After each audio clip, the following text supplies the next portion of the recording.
அனைவருக்கும் காலை வணக்கம். இந்த நிகழ்வை ரொம்ப அழகாகவும் நேர்த்தியாகவும் ஒருங்கிணைத்து நடத்தும் நித்யா அவர்களுக்கு என் மனமார்ந்த வாழ்த்துக்கள். செங்காந்தள் அறக்கட்டளையும் நாம் தமிழர் கட்சியும் இணைந்து நடத்திய இந்த இலவச தையல் பயிற்சி முகாமிற்கு வருகை தந்துள்ள அனைவருக்கும் எனது வாழ்த்துக்கள். ரொம்ப தமிழில் பேசுகிற மாதிரி இருக்கு எனக்கு. எனக்கு லேடிஸை பார்த்தாலே பொதுவாக விமனை பார்த்தாலே ஒரு விஷயம் தோணும். பெண்கள் பெரிய சக்தி, பெண்கள் இல்லாது நாடு விடுதலை அடையாது, அப்படி இப்படின்னு பயங்கரமாக டயலாக் அடிப்பாங்க. ஆனால் ஆக்சுவலாக பார்த்தீங்கன்னா ஒரு பெண்ணுக்கு ரொம்ப தேவையானது என்ன தெரியுமா? அந்த வீட்டில் இருக்கிற ஒரு ஆண், அவளுடைய கணவனாக இருக்கலாம், இல்லாட்டி அப்பாவாக இருக்கலாம், அண்ணனாக இருக்கலாம்.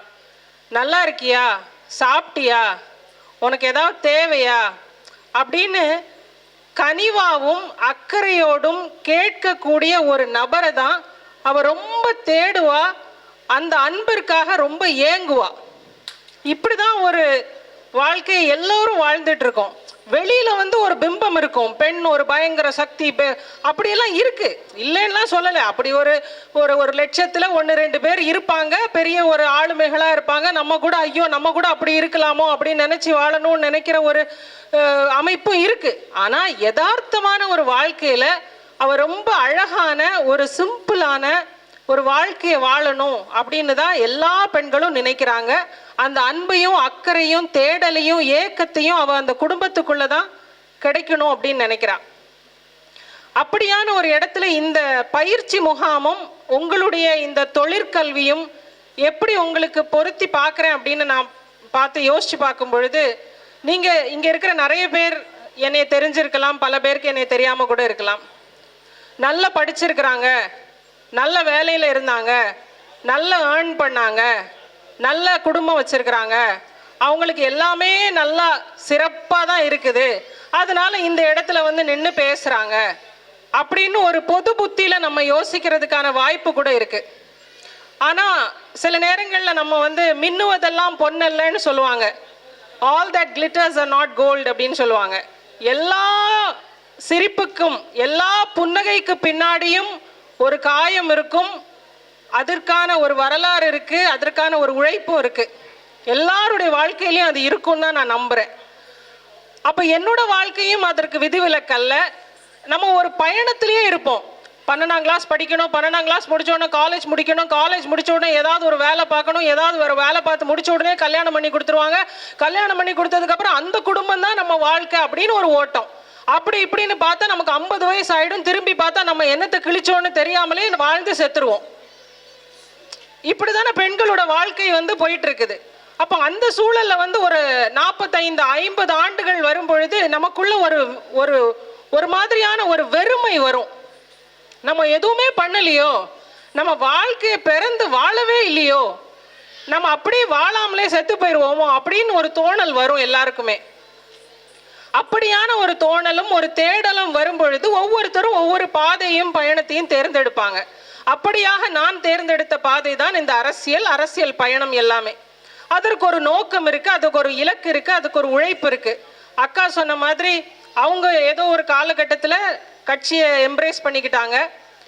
சில முரண்கள் இருக்கலாம், ஆனாலும் அவங்களுடைய தேடல், அவங்களுடைய பயணம் ஒரு ஆத்தென்டிக்கான நேர்மையான பயணமாக இருக்கும் அப்படின்னு நான் நம்புறேன். யாரோடு சேர்ந்து பயணிக்கணும் அப்படிங்கிறது தனிப்பட்ட விருப்பம்.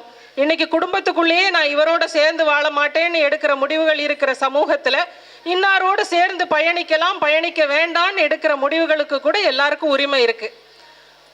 நம்ம அந்த நேர்மையும் அந்த ஒரு உண்மையும் நம்ம நம்பி பயணப்படலாம்.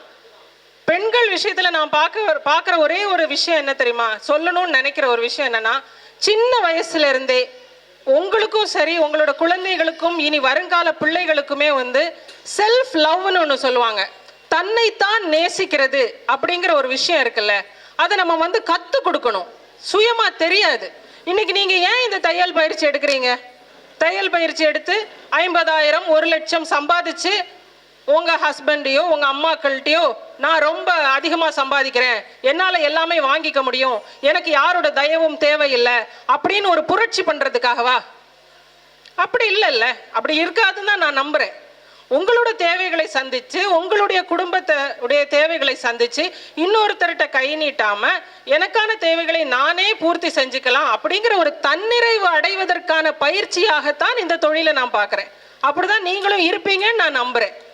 இதுதான் ஒரு பெண்மையின் அடையாளம். இதுதான் ஒரு சொசைட்டில ஒரு பெண்ணியம் கொடுக்கக்கூடிய ஒரு அர்ப்பணிப்பா நான் பார்க்கிறேன். நிறைய நேரங்கள்ல இப்போ இருக்கிற இளைஞர்கள் இந்த சமூகத்துல வந்து பெண்களை பார்த்தாலே ஒரு மாதிரி அச்சப்படுறாங்க. ஏன் அச்சப்படுறாங்க தெரியுமா? காதலிக்கிறது வரைக்கும் நல்லா இருக்கிறாங்க, கல்யாணம் ஆனதுக்கு அப்புறம் ஐயோயோ ஒரு பிசாசை பார்த்த மாதிரி ஒரு பயம்.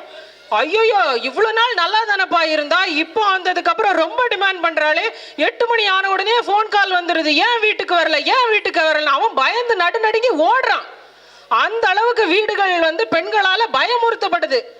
அப்படி ஏன் இருக்குதுன்னா, நம்மளுடைய சந்தோஷத்தை இன்னொருத்தர் கையில கொடுக்குறோம். அவர் வந்தாதான் சந்தோஷம், அவரு கூட போனாதான் சந்தோஷம், அவர் வாங்கி தந்தாதான் சந்தோஷம். என்னுடைய மகிழ்ச்சி, என்னுடைய மனநிறைவு எல்லாமே என்னுடைய கணவன் தான் செய்யணும், எங்க அப்பா தான் செய்யணும், எங்க அண்ணன் தான் செய்யணும் அப்படின்னு நம்மளுடைய மகிழ்ச்சியை, நம்மளுடைய சந்தோஷத்தை இன்னொருத்தர் கையில கொடுக்கறனால வர்ற பிரச்சனை தான் பல குடும்பங்கள்ல இன்னைக்கு நடக்குது. இன்னைக்கு நம்ம 1000 சம்பாதிக்கிறோமோ, சகோதரி சொன்ன மாதிரி 5000 சம்பாதிக்கிறோமோ, 5 லட்சம் சம்பாதிக்கிறோமோ, பணம் ஒரு பொருட்டல்ல.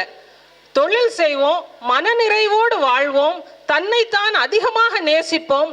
அதற்காக யாரையும் வேண்டாம் அப்படின்னு சொல்றது இல்லை. வெறுப்பில்லாமல் எல்லோரும் ஒரே சொசைட்டியா இருந்து ரொம்ப ஒரு அழகான ஒரு சொசைட்டியா நம்ம வாழணும் அப்படிங்கிறது தான் என்னுடைய கோரிக்கை.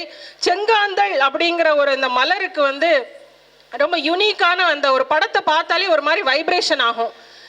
அது ஏன் அப்படின்னா, அது முதலில் தமிழ்நாட்டின் மலர் அப்படிங்கிறது மட்டும் இல்ல, அந்த மலரை பார்த்தாலே ஒரு மாதிரி ஃபயராகவும் இருக்கும், அதே டைம்ல ரொம்ப ஒரு அமைதியாகவும் இருக்கும் அந்த மலர்.